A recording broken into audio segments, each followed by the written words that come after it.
Attestation form कैसे भरे? Attestation form मतलब हिंदी में सत्यापन फॉर्म।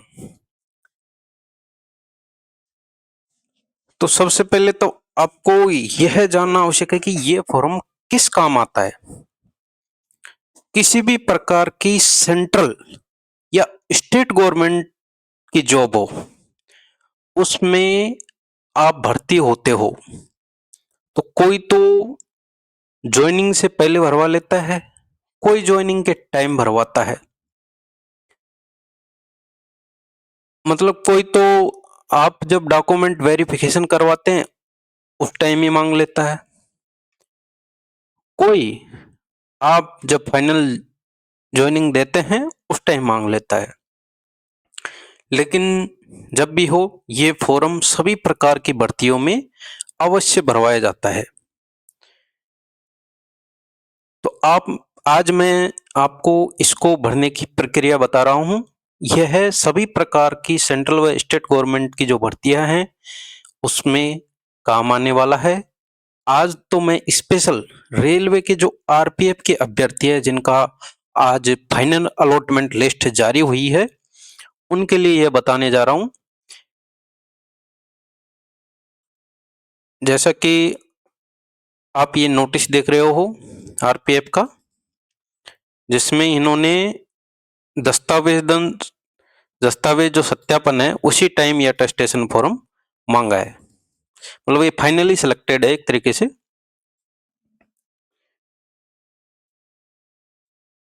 अभी इनका मेडिकल होगा और मेडिकल के साथ ही इनका जो डॉक्यूमेंट वेरिफिकेशन है वो भी होगा।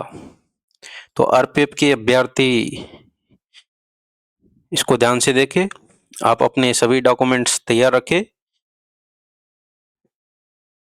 जो भी आपको जोन अलॉट हुआ है वहां आपका कॉल लेटर जारी होगा जल्दी ही उन्हीं की वेबसाइट पे, और वही जोन आपका मेडिकल करवाएगा।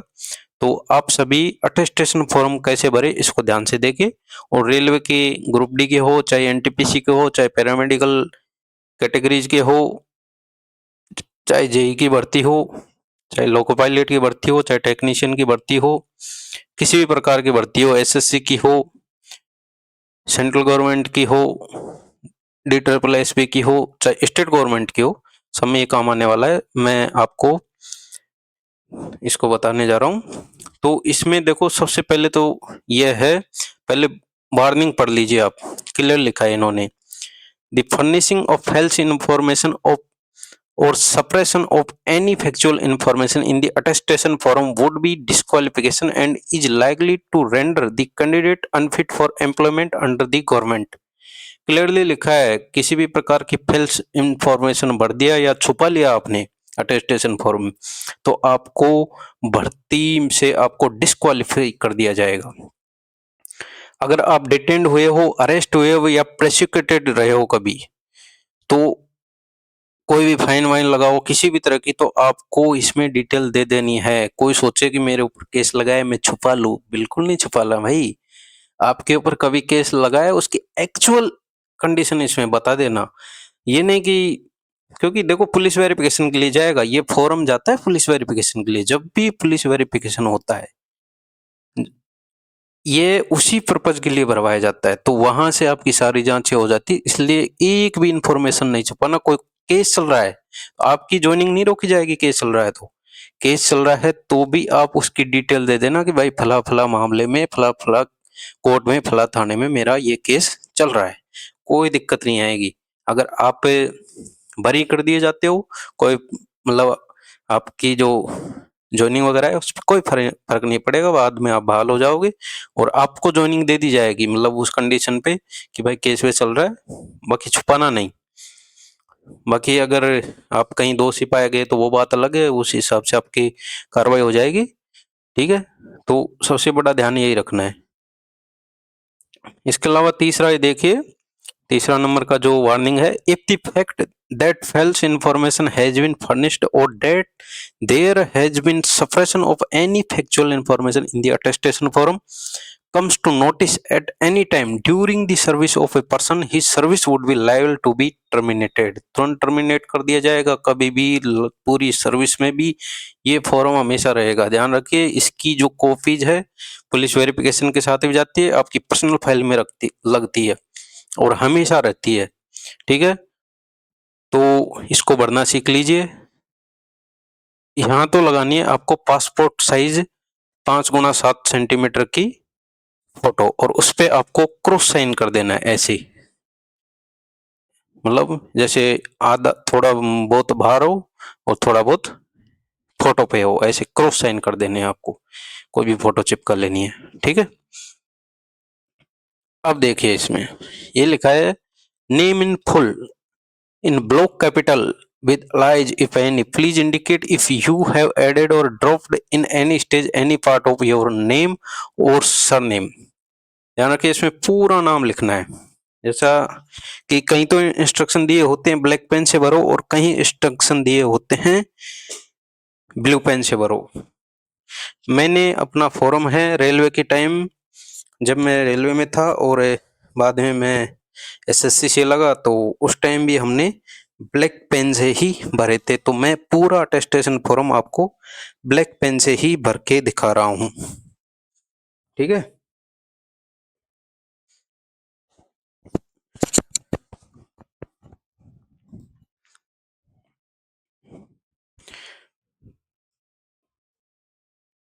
तो पहला जो कॉलम है, ठीक है, जैसे आपका नाम है, मैं सारे जो नाम है वो एक तरीके से डेमो टाइप में लूंगा, एक्चुअल नाम नहीं लूंगा।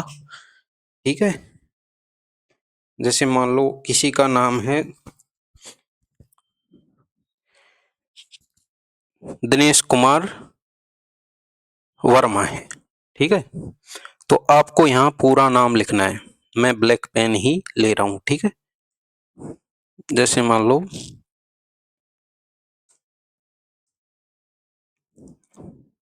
दिनेश कुमार है, ब्लॉक लेटर में लिखना है, ध्यान रखना।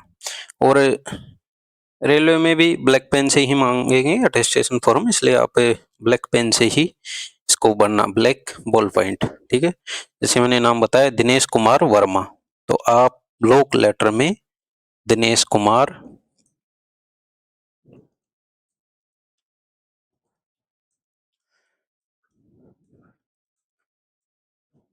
कोई बी ई आर में लिख देता है, कोई बी ए आर में लिख देता है। ठीक है, तो ये नाम हो गया, पूरा नाम लिखना है सरनेम वगैरह में। अगर कभी भी आपने सरनेम में चेंज किया है तो वो इंडिकेट आपको कर देना है। ठीक है, फिर आ जाता है आपका प्रेजेंट एड्रेस, फुल एड्रेस, जहाँ मतलब आप प्रेजेंट में कहीं भी रह रहे हो, जहाँ भी निवास कर रहे हो वो एड्रेस आ जाएगा। ये आपकी पोस्टल एड्रेस के लिए रहता है।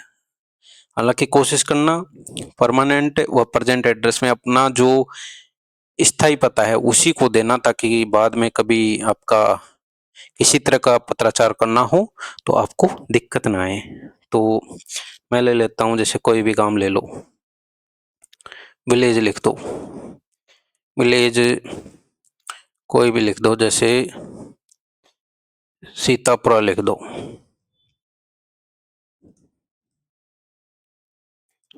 फिर पोस्टल एड्रेस के लिए कौन सा पोस्ट होता है आपका, पोस्ट मान लो गांधी नगर लिख दो।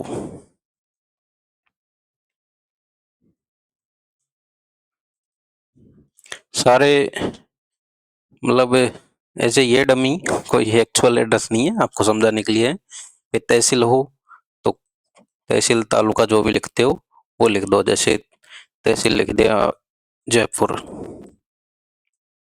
ठीक है, और राजस्थान,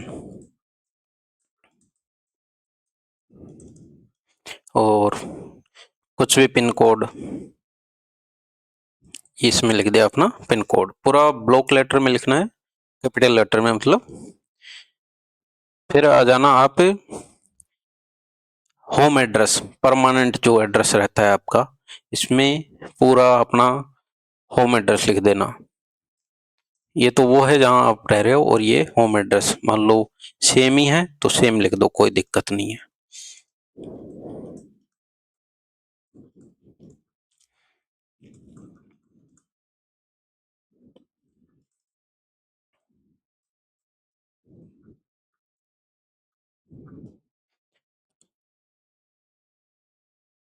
तहसील पूरा लिखो तो पूरा, और शॉर्ट में लिखा होगा तो शॉर्ट में भी चल जाता है।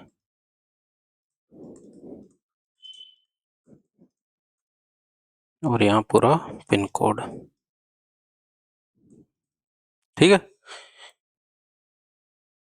अगला कॉलम है इफ ये रेजिडेंट ऑफ पाकिस्तान, बांग्लादेश या erstwhile east Pakistan, the address in the date country and the date of migration of India. अगर मान लो आप बांग्लादेश पाकिस्तान से माइग्रेट होके आए हो तो वो डिटेल देखनी, अगर नहीं हो तो आप इसको छोड़ दो, ठीक है।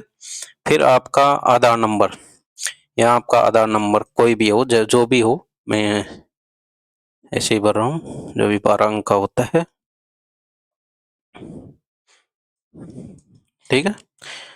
यहाँ अपना आधार नंबर, और पैन कार्ड जरूर बना लेना भाई भर्ती होते हो तो पैन कार्ड की बहुत जरूरत पड़ती है, इसलिए कोशिश करना, तैयारी कर रहे हो तो भी बना लेना, बाद में थोड़ा टाइम लगता है। जैसे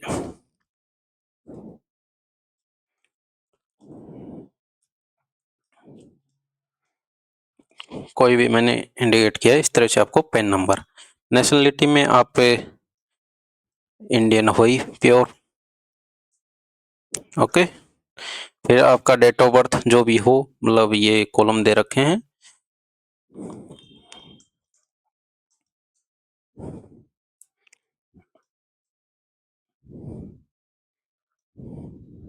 ठीक है। प्रेजेंट एज आप कैलकुलेट कर देना, आज के दिन आपकी कितनी एज है, ठीक है, उस हिसाब से प्रेजेंट एज भर देना। इसमें क्लियर नहीं लिखा कि दिन महीने साल निकाल, इसलिए आप पूरा साल ही लिख देना। मान लो 22 ईयर्स के हैं, 22 ईयर्स, और पूरा डेट मंथ ईयर लिखना तो वो भी आप लिख सकते हो, पर इसमें ऐसा कुछ नहीं दिखा रखा है। हालांकि ज्यादातर अटेस्टेशन फॉर्म में मंथ, मतलब पूरा डेट मंथ ईयर, भाई इस डेट को ये मेरी उम्र हो गई तो वो पूरा मांगते हैं, पर इसमें ऐसा दे नहीं रखा, इसलिए आप साल लिख देना पूरा, ठीक है। और ये आती है 10th के टाइम आपकी कितनी एज थी, तो आपका जो 10th का रिजल्ट डेट है उस डेट को अपनी एज कैलकुलेट कर लेना। जैसे मान लो आपका 10th का रिजल्ट आया 2020 में मई में, मान लो 22 मई को आया, तो 22 मई तक आपकी 7/10/2005 से 22 मई तक आपकी कितनी एज है वो कैलकुलेट कर लेना, ठीक है। ज्यादातर 14-15 के बीच में होते हैं, ठीक है। मान लो, और एक मतलब आपको कैपिटल में लिखना है, सब कुछ कैपिटल में ही लिखना है, इसलिए मान लो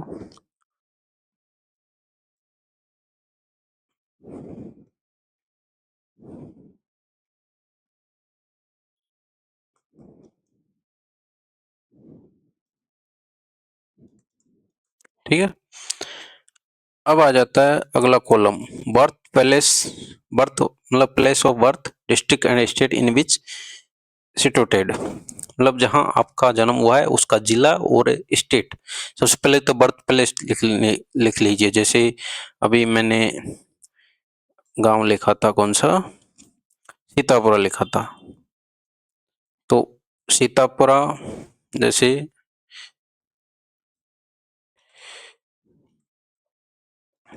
सीतापुरा डिस्ट्रिक्ट लिख देना,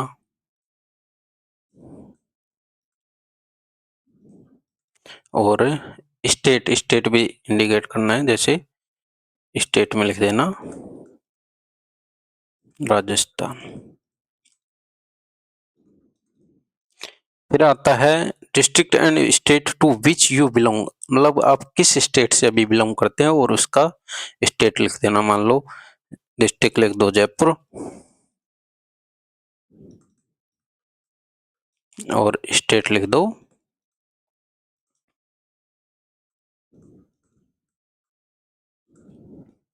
ठीक है।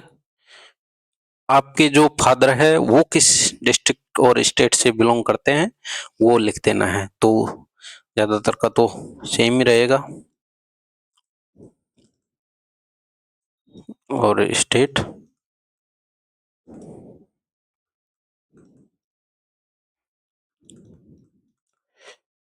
ठीक है। आपका जो रिलीजन, आप क्या हो, हिंदू मुस्लिम सिख ईसाई जो भी हो, वो आप इसमें क्लियरली लिख देना, ठीक है। अब आता है अगला column, are you member of a scheduled caste और शेड्यूल्ड ट्राइब और अदर बैकवर्ड क्लासेज, यस और नो, इसमें यस और नो लिखना है सिर्फ, ठीक है। यस और इसमें लिख देना जिस भी कैटेगरी से आप बिलोंग करते हो, मान लो ओबीसी से हो तो ओबीसी यहाँ लिख देना, ठीक है। अब अगला कॉलम देखो, 10वां कॉलम है, particulars of palaces which periods of residence where you have resided for more than 1 year at a time during the preceding 5 years in case or of stay abroad including Pakistan, particulars of all places where you have resided for more than 1 year after attaining the age of 21 years should be given। मतलब आप पिछले 5 साल में कहीं भी 1 साल से ज्यादा रहे हो, चाहे आप स्टडी पर्पज से रहे हो या किसी भी पर्पज से 1 साल से ज्यादा अगर कहीं रहे हो तो वो डिटेल देनी है पिछले 5 साल के अंदर, उससे पहले की कोई दिक्कत नहीं है। पिछले 5 साल में 1 साल से ज्यादा आप कहीं भी रहे हो, तो मान लो ज्यादातर बच्चे क्या है, जैसे कॉलेज वॉलेज करते हैं तो बाहर रहते ही हैं। मान लो जयपुर का बंदा है, उसने अजमेर से कॉलेज की है, तो वो डेट देख लो, मान लो हो रहा है, मान लो 2022 से 2025 तक उसने कॉलेज किया, ग्रेजुएशन किया अजमेर से, तो जो भी डेट है मान लो 22 से,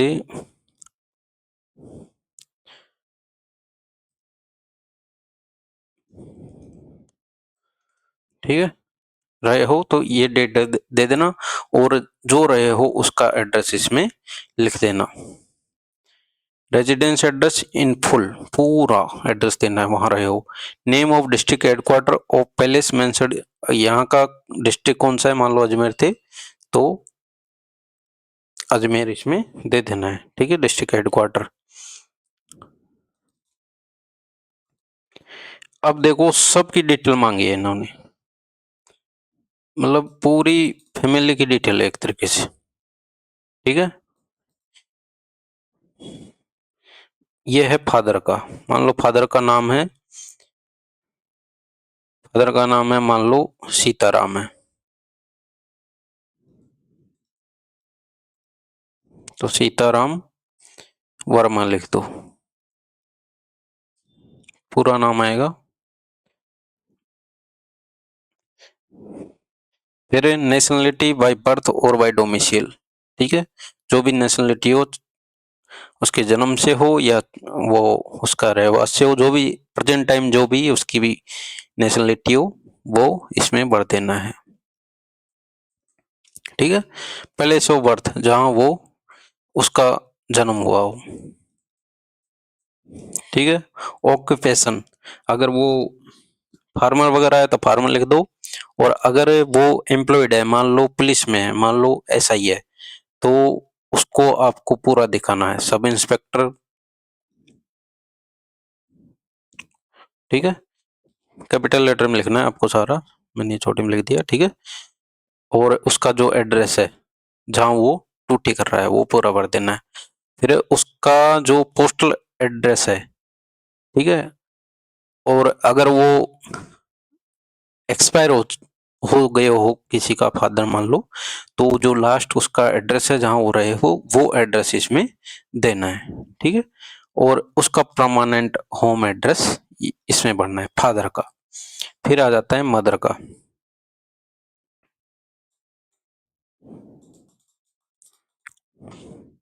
मान लो किसी की माँ का नाम मंजू है, तो नाम लिख दो और सरनेम वगैरह है तो लगा दो।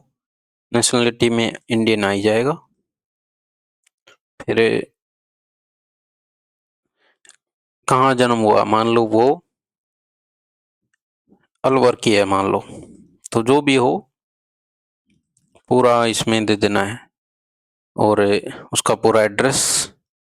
ठीक है, मतलब ऑक्यूपेशन, ये ऑक्यूपेशन का कॉलम है ना। ऑक्यूपेशन है, अगर एम्प्लॉयड हो, अगर नहीं है तो उसको होम मेकर लिख सकते हो, और फादर फार्मर वगैरह है तो फार्मर वगैरह लिख सकते हो, जो भी ऑक्यूपेशन है वो, और उसका एड्रेस अगर नहीं हो तो होम मेकर लिख दो। ठीक है, और फिर उसका अगर बाई चांस खत्म हो गए तो उसका लास्ट एड्रेस, और अगर जीवित है तो उसका वर्तमान एड्रेस। ठीक है, फिर आता है स्पाउस। मान लो आप मैरिड हो तभी भरना है, नहीं तो आप खाली छोड़ देना। मान लो मैरिड हो तो वाइफ का नाम नीतू, अगर मान लो आप फीमेल हो तो आपके हस्बैंड का नाम लिख देना, उसकी जो नेशनलिटी इंडियन आ ही जाएगा सेम। ठीक है, और जहाँ का वो है, मतलब ये क्या है, बर्थ पैलेस, जहाँ उनका जन्म हुआ है वो बर्थ पैलेस लिख दो, और अगर एम्प्लॉयड वगैरह है तो इसमें एम्प्लॉयड वगैरह की डिटेल दे दो। फिर कॉलम आता है अगर हिप डेट तो वो डिटेल दे दो, जो लास्ट एड्रेस है, और या फिर वर्तमान का जो भी एड्रेस हो वो दे दो। ठीक है, अब आता है 12 नंबर का column, information to be furnished with regard to sons and और daughters in case they are studying living in a foreign country. मान लो आपके कोई बेटे बेटी विदेश में पढ़ रहे हो, तो आपको उनकी जो डिटेल्स है वो देनी है।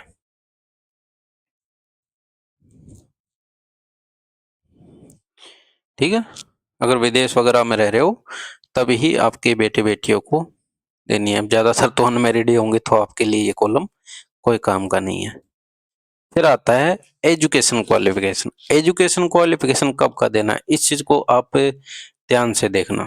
ठीक है, इसमें क्या है, जगह वगैरह सब कुछ आएंगे। Education qualification showing place of education with years in school and colleges since 15 years of age. आप 15 साल के हो गए थे ना, उसके बाद की जो आपकी शिक्षा है, जो भी एजुकेशन है, उसकी डिटेल्स इसमें देनी है। 15 साल से पहले की नहीं देनी। मान लो 15 साल के बाद ज्यादातर 11वीं 12वीं से स्टार्ट होता है, तो 11वीं 12वीं से आप यहाँ डिटेल दे देना। ठीक है,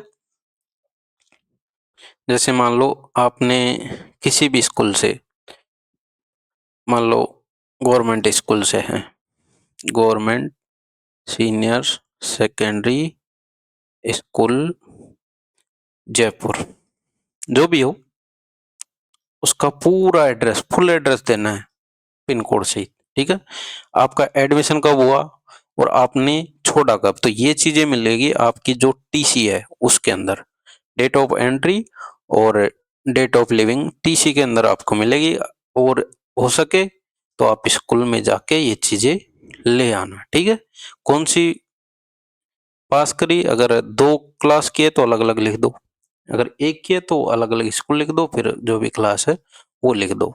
फिर आती है आपकी ग्रेजुएशन। मान लो ग्रेजुएट हो तो आप, तो मान लो राजस्थान कॉलेज से की है।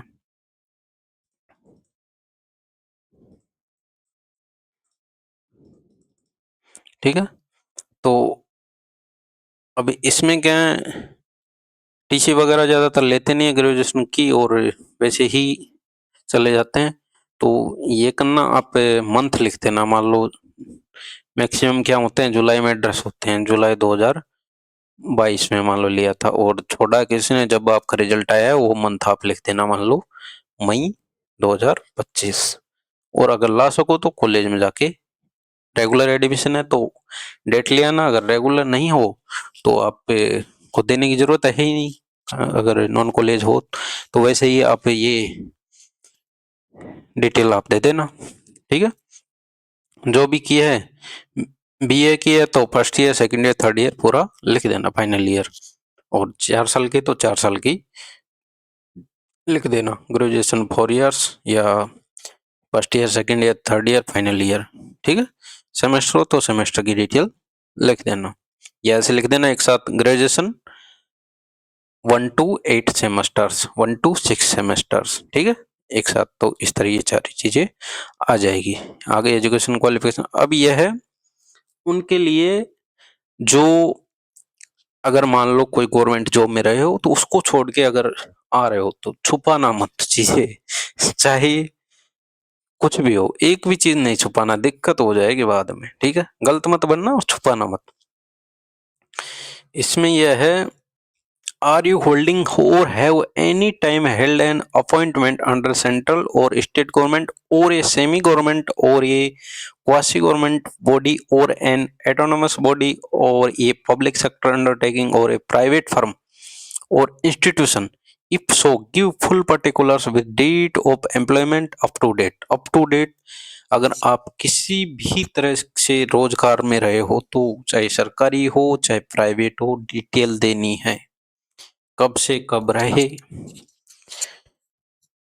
भाई ज्यादातर तो अनएम्प्लॉयड ही मिलेंगे, पर अगर कोई एम्प्लॉयड रहा है, मान लो 2026 चल रहा है, कोई 2025 में लग गया, मान लो जनवरी 2025 में, तो वो डेट दे देना। मान लो किसी को ज्वाइनिंग मिली 15 जनवरी को,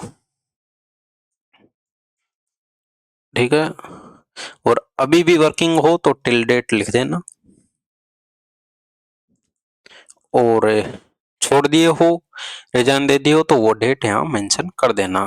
क्या पोस्ट रही है, मान लो कोई एमटीएस रहा है तो एमटीएस, और आपका क्या बेसिक था, यहाँ ये लिख रखा है एमोल्यूमेंट्स नेचर ऑफ एम्प्लॉयमेंट, ठीक है। तो एमोल्यूमेंट्स मान लो आपका जो बेसिक है वो लिख देना, या बेसिक ही या ग्रेड पे लिख देना, ठीक है। मान लो 1800 ग्रेड पे में थे तो जीपी 1800 और बेसिक 7th से पीसी के हिसाब से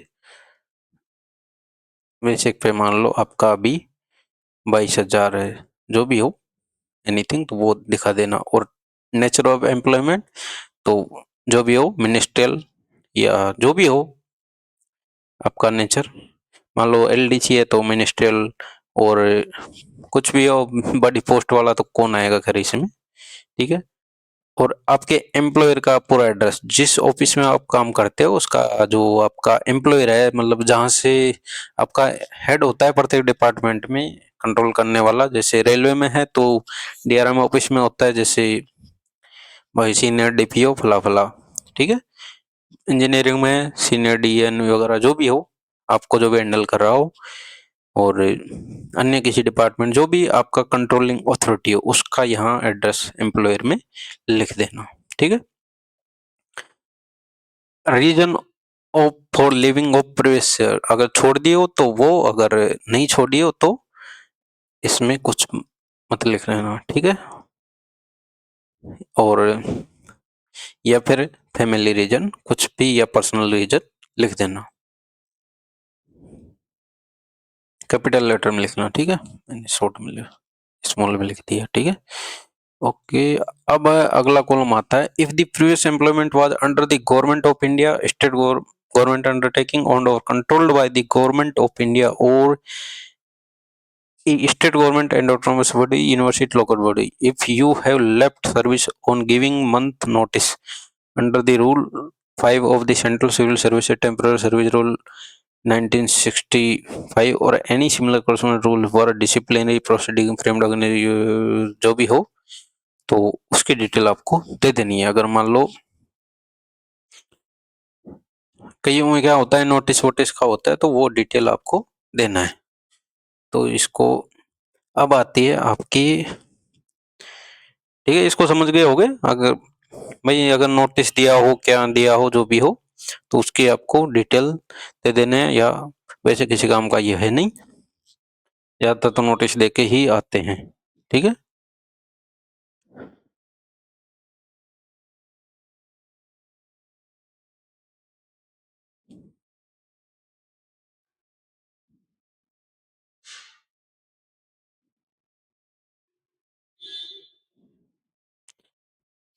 इसमें यह है आपने नोटिस देके जॉब छोड़ी है कि नहीं, और अगर कोई डिसिप्लिनरी एक्शन है कि नहीं, तो वो सारी डिटेल इसमें दे देनी है, ठीक है। नहीं है तो छोड़ देना है, कोई खास चीज नहीं है। अब यह है, इसमें आपको यस नो करने हैं बस।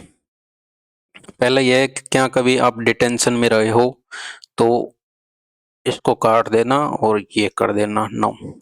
Have you ever been arrested, इसमें कर देना नो, नहीं रहे हैं तो हुए हो तो यस कर देना, ठीक है। कभी प्रोसिक्यूटेड रहे हो, नो। एनी क्रिमिनल केसेस है तो यस, नहीं है तो no. Have you ever been convict by a court of law for any offence, मतलब कोई अगर सजा वजा सुनाई हुई तो उसकी डिटेल, ठीक है। यह whether discharge explain withdrawn for any training institution, अगर कभी मान लो जॉब में रहे हो, आपको निष्कासित वगैरह कर दिया हो तो उसकी detail. Have you ever been restricted by any university और एनी अदर एजुकेशनल अथॉरिटी, मान लो पढ़ाई करते टाइम किसी यूनिवर्सिटी ने निष्कासित किया हो। Have you ever been debarred disqualified by any public service commission, staff selection commission और any of its examination selection, कभी किया हो किसी भी भर्ती एजेंसी ने बाहर तो वो, ठीक है। और अगर ऊपर में किसी में भी आप यस करते हो तो उसकी डिटेल इस कॉलम में आपको देनी है, जो भी हो, चाहे एजुकेशन करते समय निष्कासित किया हो या जॉब करते समय, तो उसकी डिटेल दी है। दोबारा इन्होंने दिए कि वार्निंग पढ़ लो कहीं छुपा रहे हो आप, ठीक है। सबका यस और नो में आंसर देना था। अब ये कॉलम है, इसमें बहुत सारे बच्चे कंफ्यूज होते हैं। भाई मैं आपको बता दूं कि मैं प्रशासनिक कार्य करता हूँ और ये मान लो सारी चीज़ें एक्यूरेट है, अच्छी तरह जानता हूँ, इसलिए ये मत समझना कि कोई ऐसा वैसा वीडियो बना रहा होगा, ठीक है। पूरे विश्वास से जैसा बता रहा हूँ वैसा भर देना, कोई दिक्कत नहीं आएगी आपको। ये है names of two responsible persons of your locality और two references to whom you are known with full postal address, मतलब ये दो आदमियों के, जिम्मेदार आदमियों के नाम देने हैं जो आपको जानते हैं, आपके जहां आप रह रहे हो ना वहां के दो आदमी, अड़ोस पड़ोस के हो चाहे आपके चाचा ताऊ काका बाबा कोई भी हो, उनका नेम। मान लो आपको रमन है, कोई आपका चाचा है, उसका सन ऑफ लिख देना, ठीक है। और उसका पूरा एड्रेस लिख देना, ठीक है, जो भी एड्रेस हो,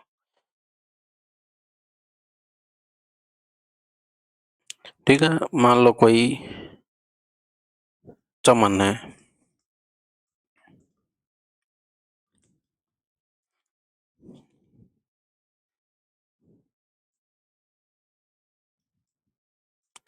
और उसका पूरा एड्रेस लिख देना,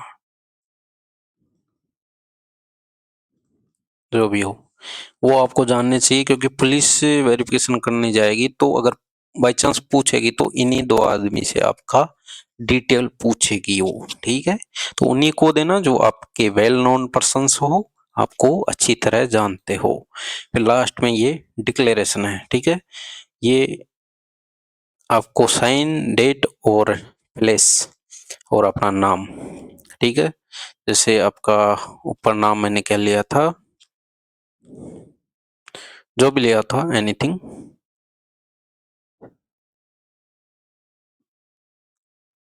देख ही लेता हूँ। मान लो दिनेश आपका नाम लिया था, तो यहाँ पूरा नाम लिख देना आप, जो भी आपका नाम हो यहाँ नेम लिख देना,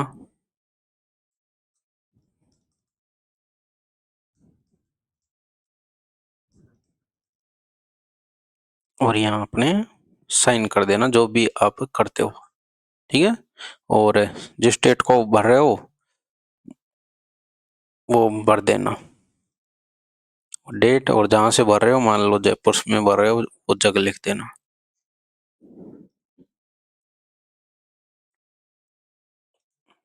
ठीक है। अब ये आपको खाली छोड़ देना, ये ऑफिस यूज के लिए है, वो भरेंगे। तो इस तरह आपका पूरा फॉर्म, अटेस्टेशन फॉर्म कंप्लीट हो जाता है। इसके साथ क्या है, ज़्यादातर जगह में अब इसमें जो प्रोफार्मा है इसमें देने रखा, वैसे इसमें क्या है लास्ट में एक गजेटेड ऑफिसर से जो सारी जानकारी है उनको सत्यापन का ऑप्शन होता है, तो वो कराना होता है। और कुछ में क्या है, 2 गजेटेड ऑफिसर्स से सर्टिफिकेट, वो जो सीसी है, करेक्टर सर्टिफिकेट्स है, वो मांगते हैं, तो वो बनवाना होता है। हालांकि इसमें आरपीएफ वाले में नहीं दे रखा, तो कोई ज़रूरत नहीं है। अभी जब आपका शेड्यूल आएगा डॉक्यूमेंट वेरिफिकेशन मेडिकल का, उसमें डेट वाइज शेड्यूल आएगा, तो उसमें और जानकारी आ जाएगी। हालांकि इसमें जो इंस्ट्रक्शंस है, इसमें नहीं दे रखा कुछ भी। जो ये प्रोफार्मा दे रखा है, इसी को पढ़ना होता है। ठीक है, तो आप अच्छी तरह समझ गए होंगे। किसी भी सरकारी जॉब में आप चयनित हुए हों, चाहे रेलवे में हो, एसएससी से हो, यूपीएससी से हो, चाहे किसी स्टेट गवर्नमेंट से हुए हो, आपको बहुत बहुत मेरी तरफ से बधाइयाँ आपके अच्छे भविष्य के लिए। क्योंकि जब किसी को सरकारी नौकरी मिलती है ना, वो एक तरीके से नए जन्म में पड़ जाता है। ठीक है, वही नहीं, उसका परिवार, उसकी पीढ़ियां तक सुधर जाती है। तो ये मान लो, एक नए जन्म में पड़ने के लिए आपको मेरी तरफ से हृदय की गहराइयों से बहुत बहुत बहुत बधाइयाँ, शुभकामनाएं।